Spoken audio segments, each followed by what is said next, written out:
Hey, but I'm going to go ahead and start when I was still in high school. I saw Barry Sadler on Mark Ray's variety show.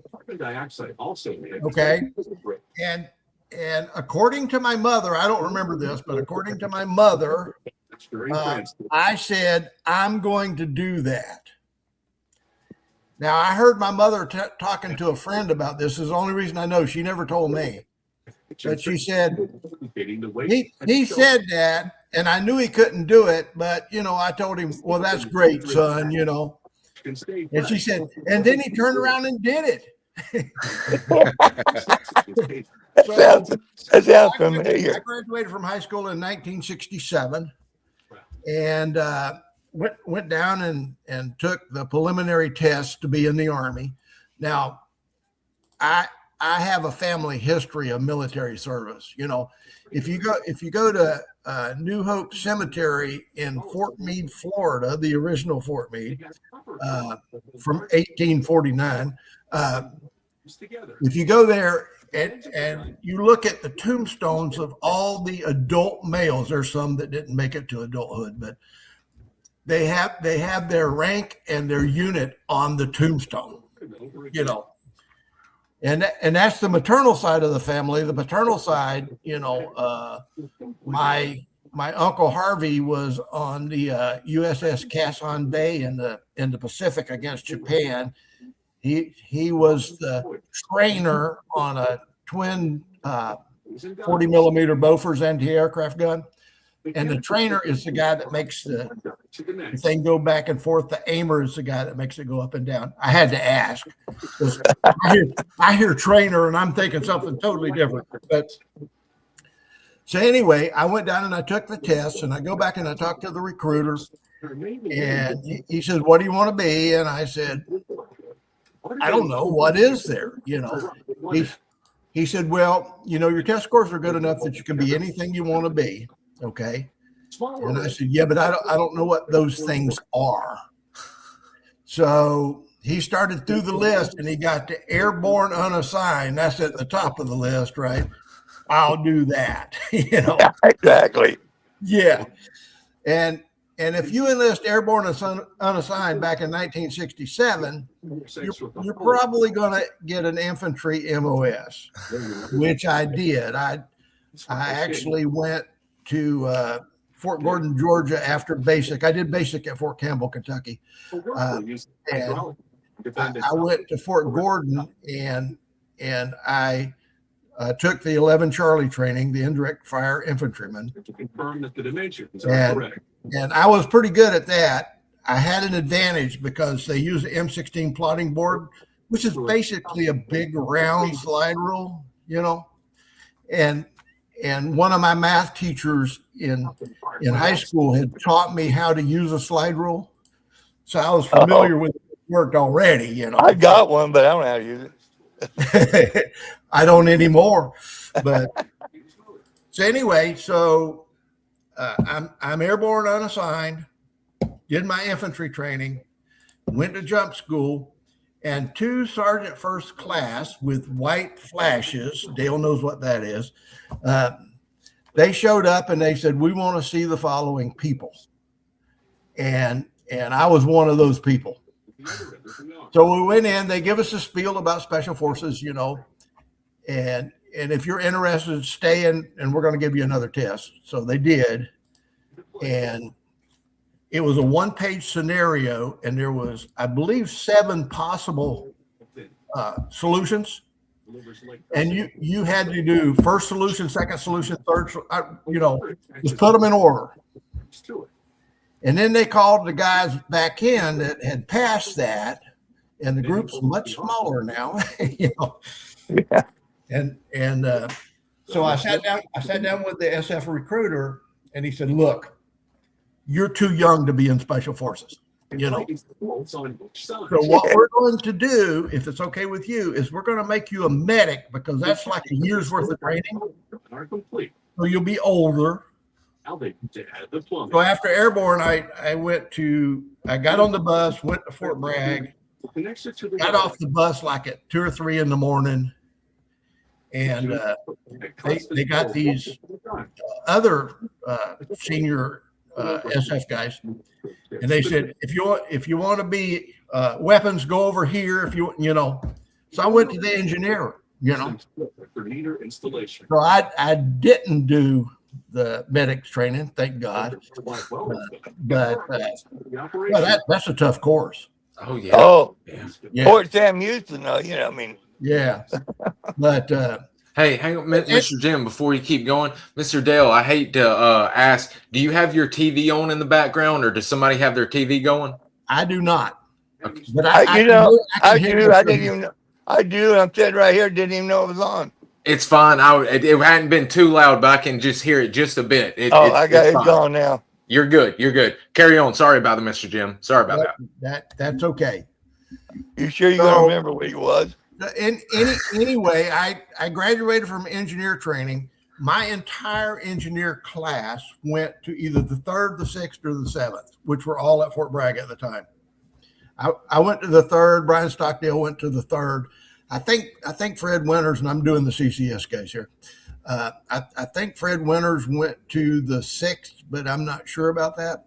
But it was either the 6th or the 7th. And they took my entire engineer class, sent us back to training group, and we did the operations and intelligence course.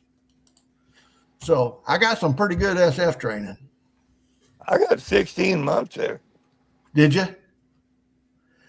Well, so now I'm in 3rd group. I'm assigned to clean group headquarters every other night, you know. And every Monday I was calling Mrs. Billy Alexander saying, where are my orders for 5th group, you know? And one Monday I called and she said, Jim, your orders are at group headquarters. And they had me cleaning group headquarters at night, you know. So when I went to check out, you know, the sergeant major says, Dave, where'd you get those orders? And I said, I don't know, Sergeant Major. Somebody just handed them to me. So I'm off to Vietnam. So there was probably, from my class, there was probably 30 guys on that plane, you know. Really? Yeah, and a lot of us went to, you know, one of the CNCs, you know, like John St. Martin. You know, we've talked about him before, Bud. Yeah. And anyway, there was a lot of them, and so, but Stockdale, Winters, and myself, and Henry Thurston, who was an E7, and I don't know what he did, but it's probably operations and intelligence because he is an E7. But there was 7 of us that volunteered for what they called special projects at the time, and that went to CCS. And so Dan Hall was, and Troy mentioned him yesterday, by the way. Yeah, Dan Hall was 2nd lieutenant at the time. By the time I left, he was a captain in charge of Recon company. And so Thurston went to one of the exploitation companies. I'm not sure which one, but the sergeant major is making the assignments. And so we 3 young guys go in last, and he said, I'm sorry, boys, you have to go to Recon. Oh, man. Now, when we got there, you know, and this was before Dale's time, but when we got there, there was no Recon company barracks. We were in those barracks across from the TOC. And Oh, yeah. And so they assigned Stockdale and myself to what was the rec room for the Recon guys. And there was like dartboards on the wall and stuff, you know. And so anyway, we're in there trying to sleep, and some guy comes in, flicks the lights on, and starts throwing darts at the dartboard.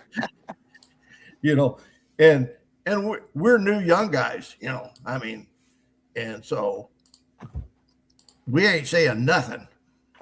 And yeah. hey, that's damn good. Yeah, and there's the Recon barracks there on the left, right before that big open space, which was the ammo dump. Yeah. Remember our football field? Yeah, Man, we But- got hurt out there. yeah, That's Yeah. the worst. That's the worst I got hurt was playing football. but so anyway, finally the guy realizes there's somebody sleeping in the room, and he goes, "Oh my God," and so anyway, shortly after that, we went to 10 school. We got there in December of '68.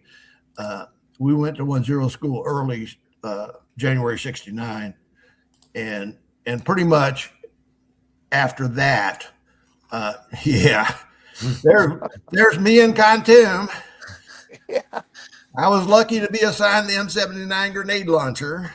I hated it. RJ got my M79. I noticed that sawed-off thing I had. Yeah, but so anyway. And that's interesting. Y'all were running, and Mr. Carl Franquette said the same thing. I think he said his class was the last one to run out of Contum, and then everything was officially the long time AO. That's pretty cool. And when I was talking to Tilt Meyer, he said when he went through, and he was a few months before us, he said they actually ran 3 missions out of 10 school. Whoa. We ran 2, one and 3 corps out of Longtan, and then 1 out of Contum. Wow. Okay. Very interesting. I never even went. Yeah, well, a lot of guys didn't. Yeah, I headed out. I got there and headed out with Sharp. Yeah, in the jungle. I believe we got shot out of that one too. And I think a lot of that deal was the fact that we ran so many missions. And of course, guys get hurt, guys deroast, guys get go on some sort of leave, R&R. It was a conveyor belt. Yeah, absolutely. But I sent you those pictures of the company formations. I wasn't in those. I was in my bed.